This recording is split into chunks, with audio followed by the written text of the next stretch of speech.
So talking about the lunar eclipse in Cancer, January 20th, in the nakshatra of Pushya, which is related to the breasts. Time for selfless love and going deeper into our devotional practices. So check this out.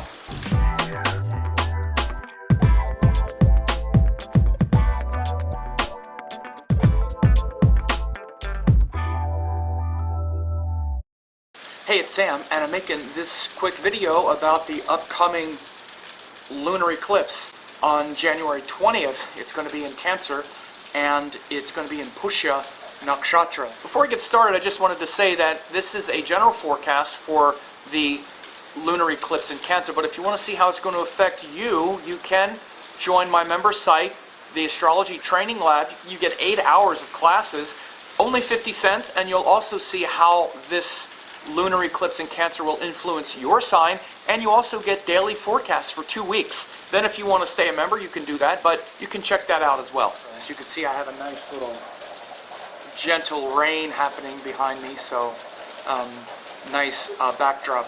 And so this full moon is going to happen in the sign of Cancer, and it'll be Pushya Nakshatra. So of course, Pushya is that section of Cancer which is related to the breasts and the nurturing and the mother's milk and that sustenance.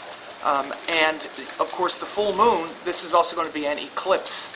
And you know, we just had the solar eclipse a couple weeks ago, or it'll be a couple weeks. It was about a week ago from today. And that actually happened in Sagittarius. This full moon and lunar eclipse will be in Cancer.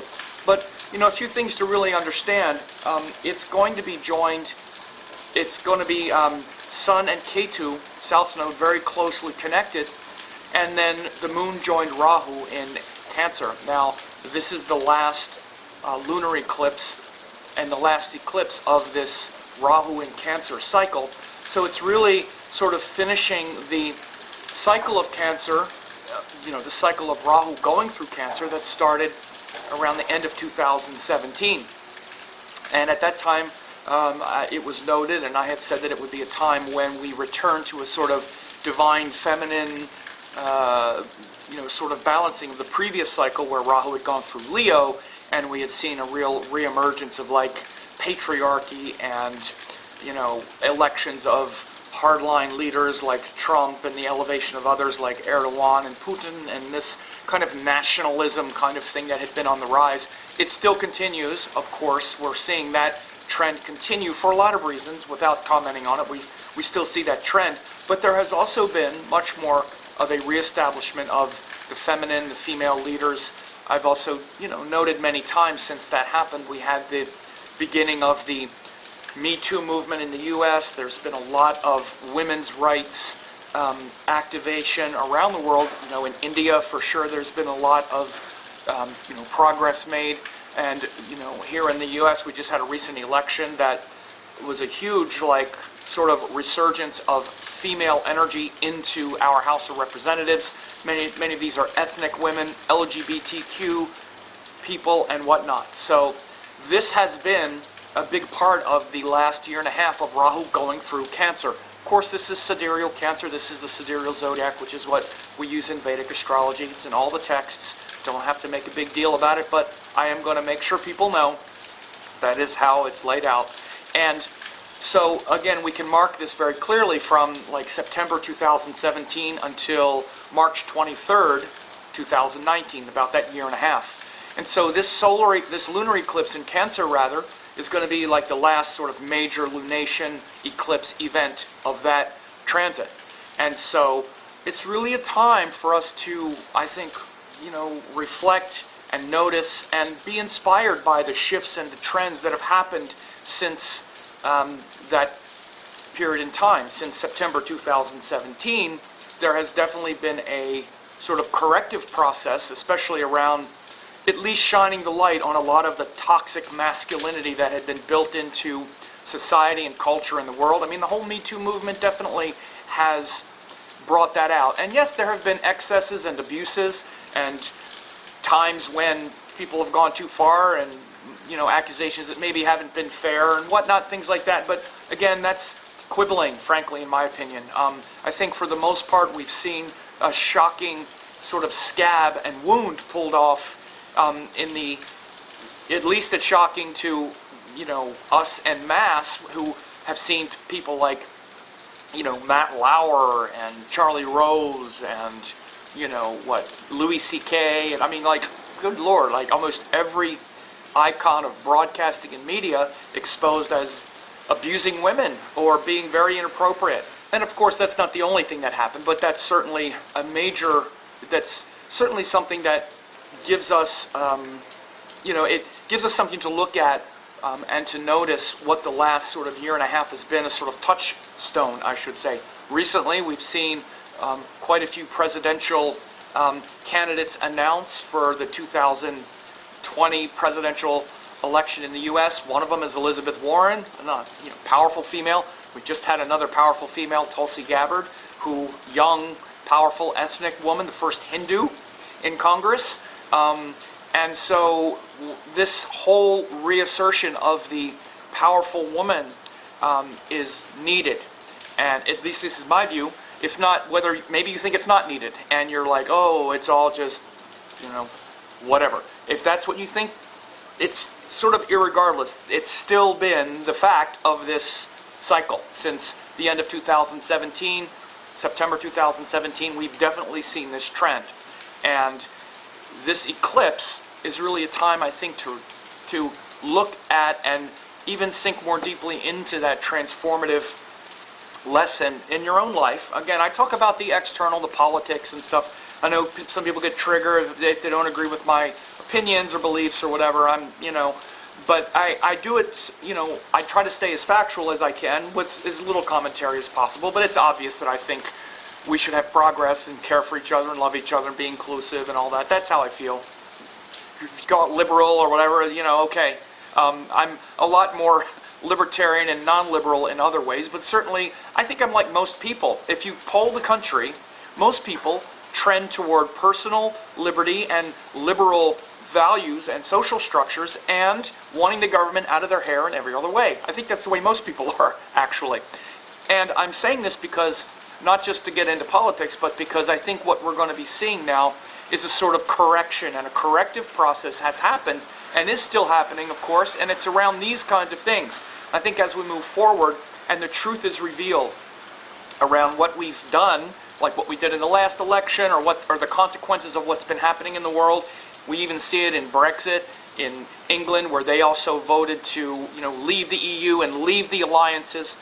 We're going to start to have a kind of coming back to something that's a little more reasonable and sane and reflective of what most people think.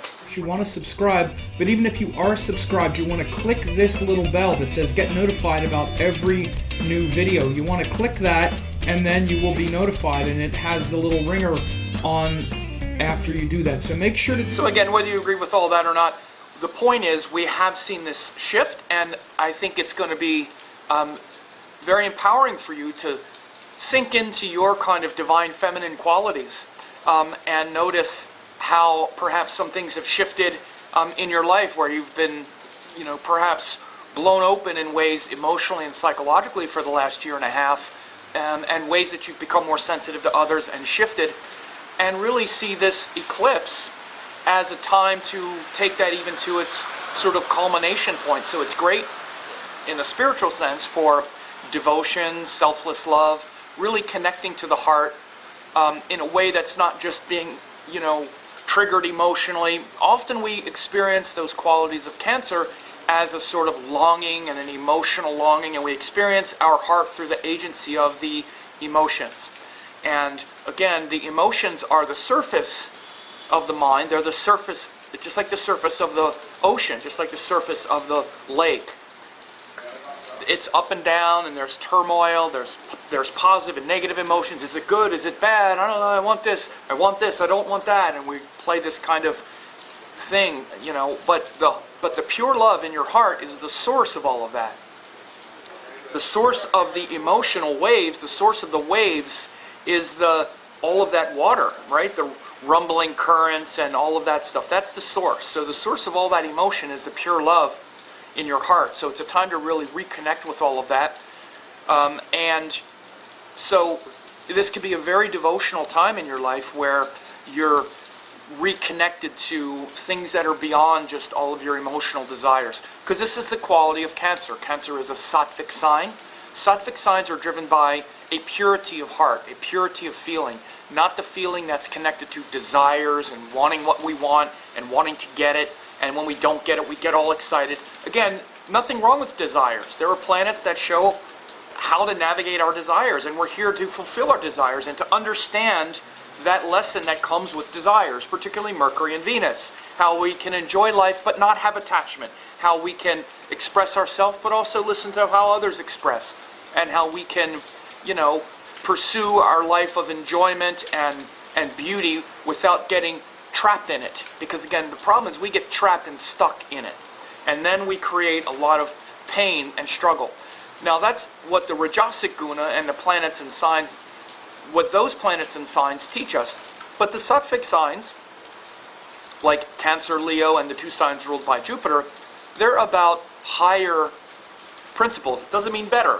It means higher and things that are beyond this earth. Pure love, devotion. Again, love and devotion are like how a mother treats the child, or how we treat our pets or other beings that we love selflessly with no expectation of reciprocity or reward. Again, that's very different than our romantic relationships where we are, making sure that we're also appreciated and respected and there's mutual respect. That's a different relationship. The Cancer and Moon relationship is about selfless love, which is best served up with devotion, right? The mother is devoted to the child. She's not in a dialogue. She's not in an exchange with the child. She's not saying, well, I'll feed you if you appreciate me. That's kind of the way we are with our partners and with other adults. And again, that's with that relationship. But the selfless love relationship, like the mother with the child, or again, the way we are with our pets. I like to use pets because it's a good one. We just serve the pet. We're in a devotional relationship with them. We're devoted to them, right? We just care for them because of what we get, and what we get is a connection to God and to our heart in a way that's not transactional, right? And so that's what the Sattvic Guna is. It's that realm of the heart that is really connected to things beyond this earth. And so this is a time to really go deeper into that, that area of your life. And in fact, if you don't have a guru or teacher or teachings that you are devoted to, or something that you're not devoted to, that's going to be the problem. When you're devoted to something, then this energy of Cancer and the Moon is very powerful. And again, especially because it's being eclipsed and it's with Rahu, again, it can feel kind of, a little bit stressful for sure. But as we get closer to that eclipse, what I'm telling you to do is to stop measuring things by how much happiness you're getting from them or how much you're being respected and appreciated. That's not the Cancer energy. The Cancer energy is devotion. And connect with your devotional practices. Connect with your guru and your teachings and your meditation and peace and stillness. Because that will be supported by this eclipse, by this solar eclipse. And again, Pushya Nakshatra related to the breasts and the nurturing and the mother's milk. That all we want to do is give love. All we want to do is serve the needs of the child. All we want to do is take care of our pet. We don't get mad at it because it poops on the floor or something. Maybe we don't like it, but we're not going to say, okay, that's it, you're done. We might do that with our relationship partners, though, because that's a different thing that we're trying to learn in that interaction. So notice this, and I talk about it in contrast like this because we get confused. We're just, I don't know, I just feel this, and we just project onto all the people around us, and we stop looking at different kinds of relationships that we have, okay?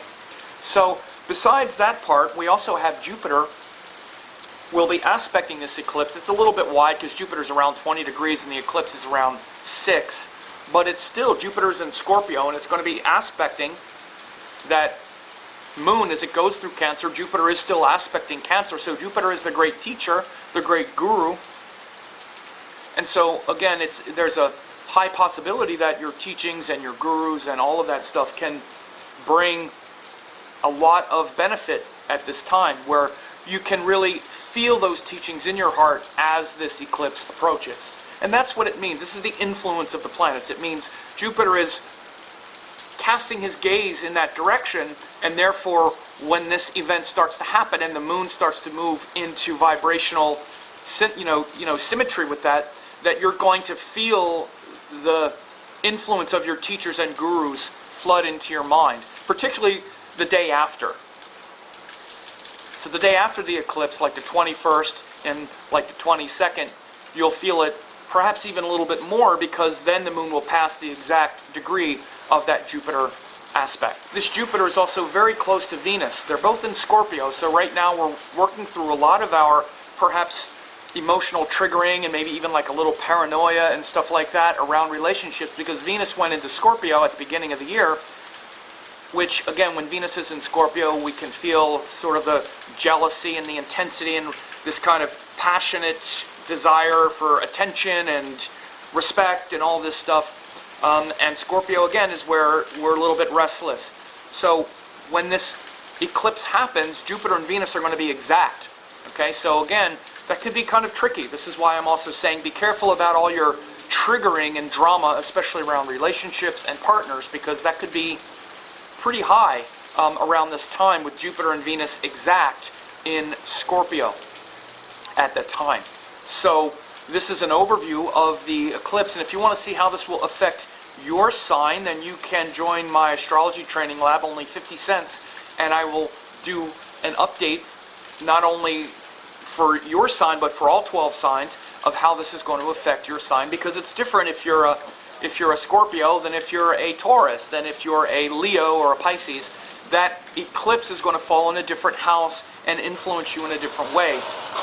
In addition, it's for only 50 cents. You also get 14 days of daily forecasts. And again, if you choose to stay a member, then it will just automatically renew, but you could cancel before that if you like. But there have been thousands of people that have gotten this membership, and I've been doing these daily forecasts, of course, based on the sidereal transits and the sidereal sky for about 15 years. So I've been doing this a long time, and I'm sure you'll really enjoy it. You can certainly try it out. So you take care.